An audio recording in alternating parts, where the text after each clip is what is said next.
सबको जय मसीह की। प्रभु यीशु मसीह आप सभी लोगों को आशीष दें। आप परमेश्वर के वचन और उसकी सामर्थ्य में बढ़ते जाएं।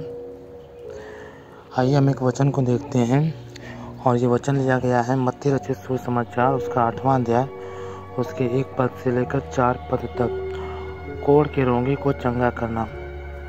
यहाँ पर लिखा है, जब वह उस पहाड़ से उतरा तो एक बड़ी भीड़ उसके पीछे हो ली और देखो, एक कोढ़ी ने पास आकर उसे प्रणाम किया और कहा, हे प्रभु, यदि तू चाहे तो मुझे शुद्ध कर सकता है। यीशु ने हाथ बढ़ाकर उसे छुआ और कहा, मैं चाहता हूँ, तू शुद्ध हो जा। और वह तुरंत कोढ़ से शुद्ध हो गया। यीशु ने उससे कहा, देख, किसी से न कहना, परंतु जाकर अपने आप को याजक को दिखा और जो चढ़ावा मूसा ने ठहराया है उसे चढ़ा, ताकि लोगों के लिए गवाही हो। प्रभु इस वचन के द्वारा आप सभी लोगों को आशीष दें। आइए वचन में जाने से पहले हम प्रार्थना करेंगे। सर्वशक्तिमान पिता परमेश्वर प्रभु यीशु मसीह, हम आपके पास आते हैं, हम आपसे प्रार्थना करते हैं और धन्यवाद देते हैं पिता परमेश्वर, आपके प्रेम के लिए, आपकी दया के लिए, आपकी करुणा के लिए। प्रभु, हम आपके नाम से मांगते हैं मेरे पिता कि जो वचन पढ़ा गया है मेरे प्रभु, उस वचन के द्वारा पवित्र आत्मा जी आप हमसे बातचीत कीजिए, ताकि जितने लोग भी ये वचन सुने मेरे पिता परमेश्वर, ये वचन उनके हृदयों में अधिकाई से बसने पाए और ये जानने पाए मेरे परमेश्वर कि आपने उन्हें अपने पास बुलाया है, तो उनके जीवन में एक विशेष बुलाहट है और वो बुलाहट ये है कि वो आपकी तरह बने। पिता परमेश्वर, उनका स्वभाव आपकी तरह हो। ये वचन उनके हृदयों में प्रभु जी इस कदर काम करे मेरे परमेश्वर कि वो पवित्रताएं में चलने वाले हो सकें और आपकी तरह बनते जाएं पिता। और ये वचन उनके जीवनों में 100 गुना फल लाए, आशीषों को लाए, बरकतों को लाए और उनका जीवन प्रभु जी आपकी आत्मा से परिपूर्ण हो और आपकी आशीषों से परिपूर्ण हो।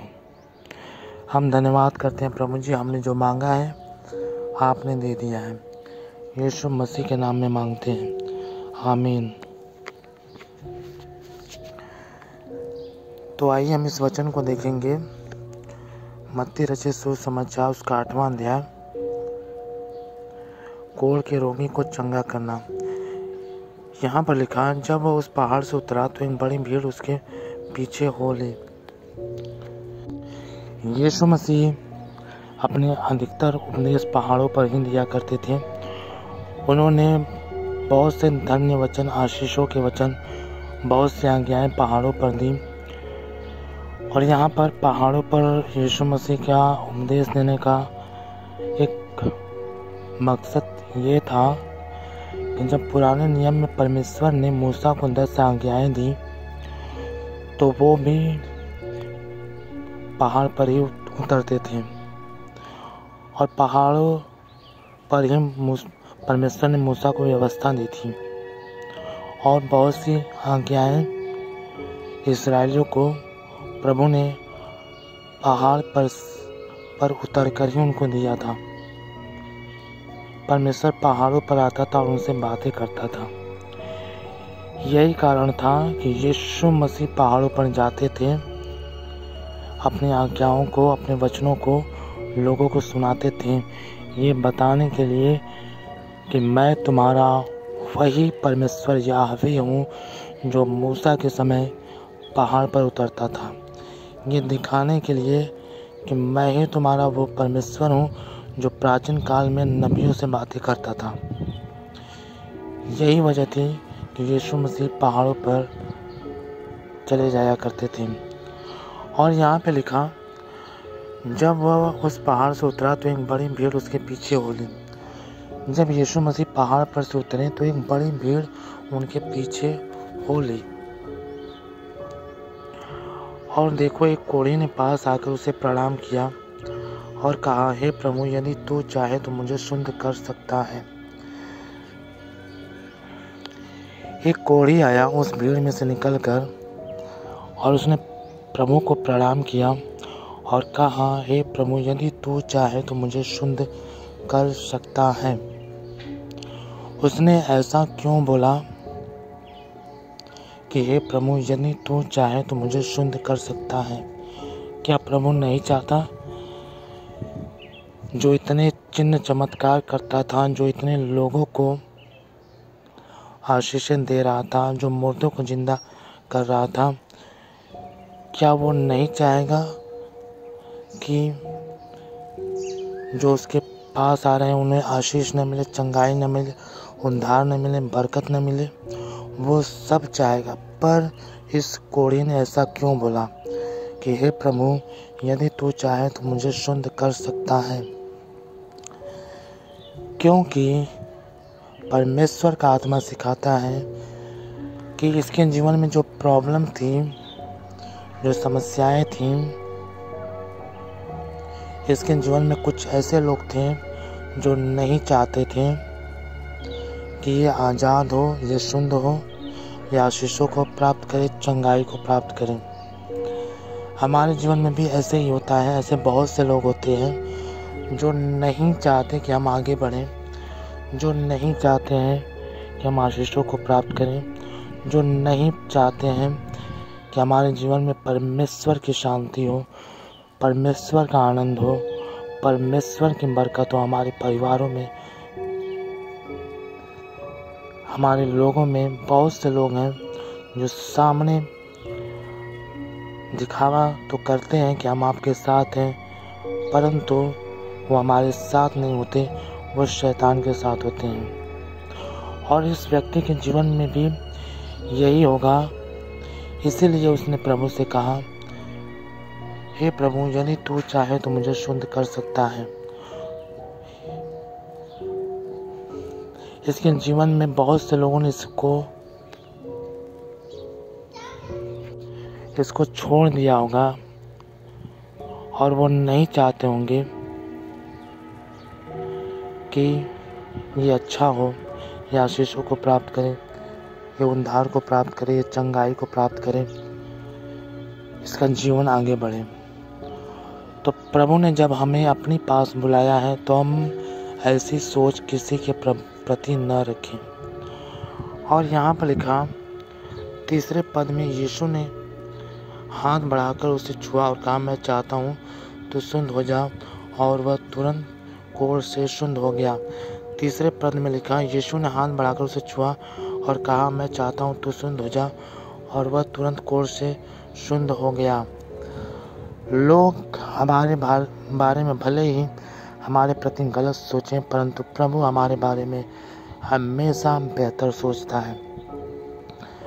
लोग भले ही न चाहें कि हमारे जीवन में आशीष हो, हमारे जीवन में बरकत हो, हमारे बच्चों के जीवन में आशीष हो, हमारे बच्चे अच्छे स्कूल में पढ़ें, अच्छी शिक्षा मिले, अच्छी संगति में रहें, अच्छे स्वभाव में रहें, पवित्रताएं में चलें। लोग भले ही न चाहें, परंतु प्रभु हमेशा चाहता है कि उसके लोग हमेशा आशीषों में रहें, गरीबी में न रहें, श्रापों में न रहें, वो आशीषों में रहें। प्रभु हमेशा चाहता है। और उसने कहा, मैं चाहता हूँ तू शुद्ध हो जा, और उसे छुआ और वह तुरंत शुद्ध हो गया। हमें भी ऐसा ही बनना है प्रभु की तरह, कि हमारे जीवन में जितने भी लोग हैं हम उनके बारे में अच्छा सोचें, हम उनके बारे में अच्छा करें। क्योंकि प्रभु ने अगर हमें अपने पास बुलाया है तो वो इसीलिए बुलाया कि हम उसकी तरह बने, हम उसकी तरह स्वभाव रखें, क्योंकि यही प्रभु का स्वभाव था। वो हमेशा चाहता था लोग पवित्र रहें, लोग शुद्ध रहें, लोग चंगाई को प्राप्त करें, लोग आशीषों को प्राप्त करें, लोग उद्धार को प्राप्त करें, लोग अपने जीवन में आगे बढ़ते जाएं। और अगर प्रभु ने हमें अपने पास बुलाया है तो हम भी उसके तरह ही आचरण करें, क्योंकि प्रभु ने हमें इसीलिए बुलाया है। जब खुदा ने आदम को बनाया था तो प्रभु ने अपना आत्मा उसके अंदर डाला था और वचन में लिखा है कि वो परमेश्वर की समानता में और उसके स्वरूप में था। लेकिन जब आदम ने पाप किया तो स्वरूप तो था परमेश्वर का, पर समानता खो दी। और परमेश्वर की समानता में आने का मतलब ये है कि हम उसकी तरह आचरण करें। इसीलिए उसने अपना लहू बहाया, इसीलिए उसने अपना पवित्र आत्मा हमें दिया कि हम उस समानता में, हम उस महिमा में आ पाएँ, हम उस ग्लोरी में आ पाएँ जो हमने खो दी थी। इसीलिए उसने अपना लहू बहाया ताकि उसके लहू बहाए जाने के द्वारा हमारे पाप धुल सकें, हम शुद्ध हो जाएं और उसकी आत्मा की परिपूर्णता में आएँ और प्रभु यीशु मसीह के समान हमारा स्वभाव हो और हम दूसरों के जीवन में आशीषों की कल्पना करें, उद्धार की कल्पना करें, भलाइयों की कल्पना करें। हम किसी के भी प्रति अपने अंदर दुष्ट स्वभाव या जलन न रखें, क्योंकि हर बातों में परमेश्वर हमारा न्याय करेगा। और उसने हमें ये कलाम दिया, उसने हमें अपना वचन दिया, उसने हमें पास बुलाया, तो वो चाहता है कि हम उसकी तरह बने, हम दूसरों के बारे में अच्छा सोचें और अच्छा करें।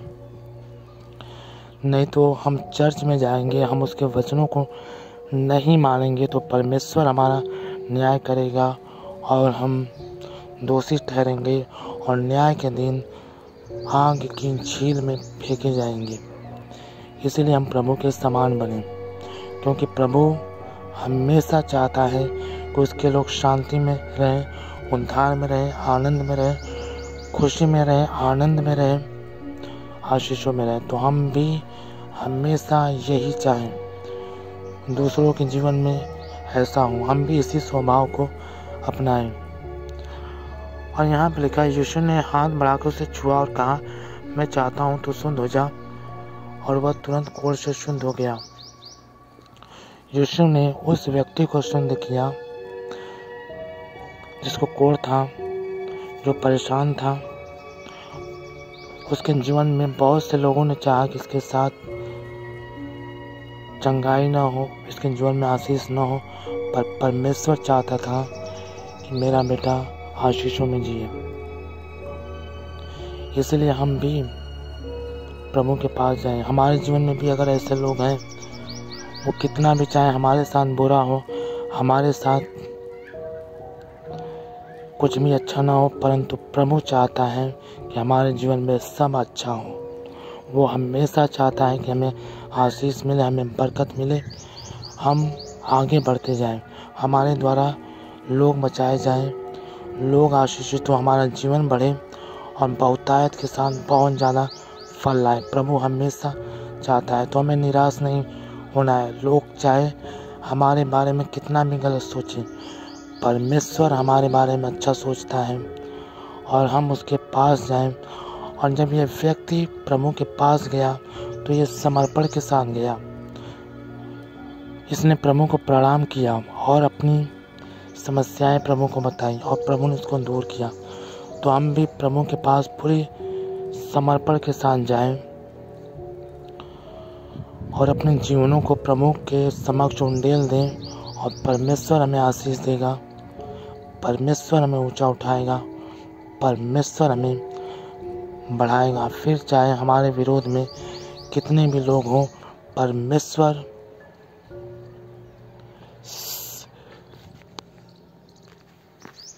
उनके सामने हमको बढ़ाएगा और वो पीछे हटाए जाएंगे। हमारे जीवनों से उनकी हर एक बुरी कल्पनाएं पीछे हटाई जाएंगी। तो परमेश्वर हमेशा चाहता है कि हम आगे बढ़ें, बशर्ते हम उसके पास समर्पण के साथ जाएं। और जब प्रभु हमारे जीवनों में आशीष दे तो हमें भी कुछ करना है, क्योंकि 4 पद में लिखा, यीशु ने उससे कहा, देख किसी से न कहना, परंतु जाकर अपने आप को याजक को दिखा और जो चढ़ावा मूसा ने ठहराया है उसे चढ़ा, ताकि लोगों के लिए गवाही हो। हमें भी प्रभु के सामने जाकर लोगों को बताना है कि प्रभु ने हमें चंगा किया, प्रभु ने हमें उद्धार दिया, प्रभु ने हमें बचाया, ताकि उनके जीवन में भी विश्वास आए और वो भी प्रभु के पास आए और वो भी अपनी समस्याओं से छुटकारा पाए। हमें भी उनके जीवन में भलाई चाहनी है। यही है परमेश्वर के पुत्र यीशु मसीह के स्वभाव में जीना। तो हम भी उसके पुत्र की तरह ही बने और दूसरों के बारे में हमेशा अच्छा सोचें, अच्छा करें, क्योंकि हमारे जीवन में बुलाहट जो है वो पवित्र बनने की है, वो अच्छा करने की है, वो भलाई करने की है। क्योंकि बाइबल में लिखा जो भलाई करता है वो सर्वदा बना रहेगा। तो हम भी लोगों के साथ भलाई करें और हम कितने भी परेशानी में हो, कष्ट में हो, बीमारियों में हो, हम प्रभु के पास समर्पण के साथ आए। वो हमें बचाएगा, वो हमें ऊंचा करेगा और वो हमें आशीष देगा और हमारा जीवन फलवंत होगा, खुशी का होगा, आनंद का होगा, शांति का होगा। तो हम सदा प्रभु के पास पूरी समर्पण के साथ जाएं और सदैव उसके वचनों में, उसकी आज्ञाओं में बने रहें, उसकी संगति में बने रहें। परमेश्वर इस वचन के द्वारा आप सभी लोगों को आशीष दे। सबको जय मसीह की।